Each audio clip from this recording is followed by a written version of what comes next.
Nike एक ऐसी company जिसको छोटे बच्चों से लेकर बड़े बुजुर्ग सब अच्छी तरह से जानते हैं और आज की तारीख में नाइकी की मार्केट वैल्यू लगभग 127 बिलियन डॉलर्स की है, जो इंडियन रुपीस में इतने पैसे बनते हैं। और आज नाइकी दुनिया की सबसे पॉपुलर और सबसे बड़ी स्पोर्ट्स वियर कंपनी भी है।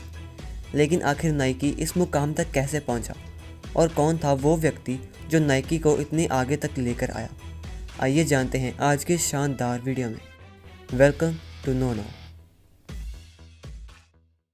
दोस्तों, ये बात है 1962 की, जब फिल नाइट स्टैनफोर्ड यूनिवर्सिटी से जस्ट ग्रेजुएट होकर बाहर आए थे और वो अपना एक बिज़नेस सेटअप करना चाहते थे। लेकिन दोस्तों, अब तो जानते हैं कि एक बिज़नेस खड़ा करने के लिए इनोवेटिव आइडियाज़ का होना बहुत ज़्यादा ज़रूरी है, और ऐसा ही एक इनोवेटिव आइडिया फिल के पास भी था। असल में फिल अपनी यूनिवर्सिटी में एक डिस्टेंस रनर थे, यानी कि वो ट्रैक पर रेस लगाया करते थे, और तब से ही उन्हें रनिंग शूज़ में काफ़ी ज़्यादा दिलचस्पी थी। यूनिवर्सिटी में पढ़ने के दौरान फिल ने नोटिस किया कि कैसे जापानीज़ कैमराज ने जर्मन कैमरास को बुरी तरह से पछाड़ दिया अमेरिकन मार्केट में, और उन्होंने सोचा कि क्यों ना जापानीज़ कैमरास की तरह यूएसए में जापानीज़ शूज़ को भी लॉन्च किया जाए। और फिल को यकीन था कि जापानीज़ शूज़ को यूएसए में लॉन्च करके वो प्यूमा और एडिडास, जो कि उस समय की टॉप शूज़ कंपनीज थी, उनको टक्कर दे सकते हैं। लेकिन फिल अच्छी तरह से जानते थे कि अगर उन्हें जापानीज़ शूज़ को यूएसए में लॉन्च करना है तो उन्हें किसी जापानीज़ शू कंपनी के साथ जान पहचान करनी पड़ेगी और कॉन्टैक्ट बनाना पड़ेगा, जिसका फिल को ज़ीरो एक्सपीरियंस था। लेकिन उनके सर पर ऐसा जुनून सवार था कि उनका ज़ीरो एक्सपीरियंस उन्हें रोक नहीं सका, और वह नवंबर 1962 में फ़्लाइट लेकर यूएसए से जापान चले गए एक टूरिस्ट बनकर, और वहाँ जाकर उन्होंने जांच पड़ताल करनी शुरू कर दी। दोस्तों, फिल जापान के कोबे सिटी में थे जब उनकी नज़र एक शू स्टोर पर पड़ी। फिल उस शू स्टोर के अंदर गए और मैनेजर से बातचीत करने पर पता चला कि ये शू स्टोर एक जापानीज़ कंपनी का है जिसका नाम है ओनित्सुका टाइगर्स।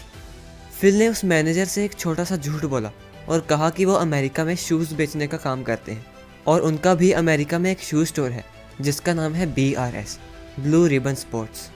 फिल ने उस मैनेजर से कहा कि वो उनकी कंपनी के शूज़ यूएसए में बेचना चाहते हैं। ये सुनकर वो मैनेजर काफ़ी इम्प्रेस हुआ और उसने फिल की एक मीटिंग फिक्स करवा दी ओनित्सुका टाइगर्स के फाउंडर किराचियो ओनित्सुका के साथ। फिल ने किराचियो ओनित्सुका से कहा कि वो उनके शूज़ को यूएसए में इंपोर्ट करके बेचना चाहते हैं, और किराचियो ओनित्सुका बड़ी ही आसानी से मान भी गए। ये मीटिंग करने के बाद फिल वापस यूएसए चले गए। दोस्तों, फिल को ओनित्सुका टाइगर्स की तरफ से पहला शिपमेंट 1963 में मिला, जिसमें लगभग 12 शूज़ के पेयर थे। लेकिन अब दिक्कत ये थी कि आखिर इन जूतों को बेचा कैसे जाए, क्योंकि फिल ने BRS तो ऐसे ही बोल दिया था, लेकिन असल में तो उनके पास कोई स्टोर था ही नहीं। तो फिल ने वो शूज़ अपनी कार की डिक्की में रखे और उन्हें रनिंग ट्रैक्स पर बेचने के लिए निकल पड़े, क्योंकि फिल को उम्मीद थी कि रनिंग ट्रैक्स पर प्रैक्टिस कर रहे लोग उनके शूज़ को खरीद लेंगे। लेकिन दोस्तों, उनकी ये टेक्निक काम नहीं की। इसके बाद फिल एक ऐसे व्यक्ति के पास गए जिनको शूज़ के बारे में काफ़ी ज़्यादा नॉलेज थी, और वो व्यक्ति कोई और नहीं बल्कि यूनिवर्सिटी ऑफ ओरेगन के टॉप कोच थे जिनका नाम था बिल बावरमैन।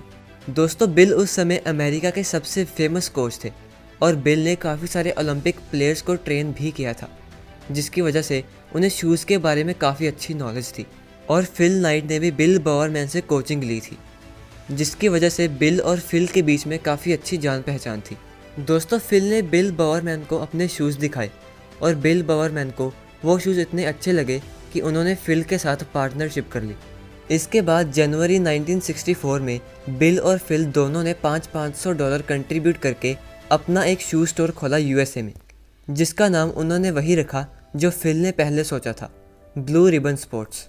दोस्तों, उन्होंने अपने लगभग सारे के सारे पैसे अपने पहले ऑर्डर पर खर्च कर दिए, और उनके पहले ऑर्डर में लगभग 300 ओनित्सुका टाइगर्स के शूज़ थे, और हर एक शूज़ की कीमत $3 से $4 के बीच थी।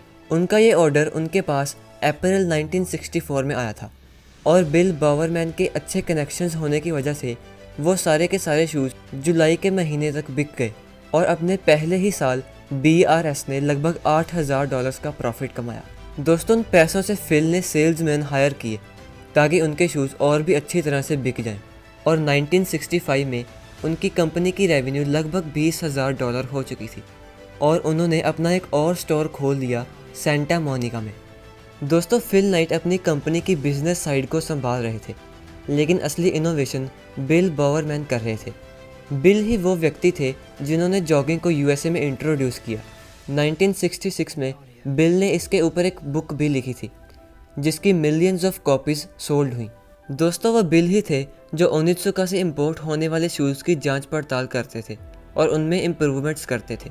और वो जापान में ओनित्सुका टाइगर्स को शूज़ के बारे में काफ़ी चिट्ठियाँ भी लिख के भेजते थे ताकि शूज़ की क्वालिटी को और इम्प्रूव किया जा सके। दोस्तों, बिल ने ही वो शूज़ डिज़ाइन किया था जिसकी वजह से BRS बहुत ज़्यादा पॉपुलर हो गई और उस शूज़ का नाम था द कोर्टेस, जो BRS का बेस्ट सेलिंग पीस बन गया 1968 में।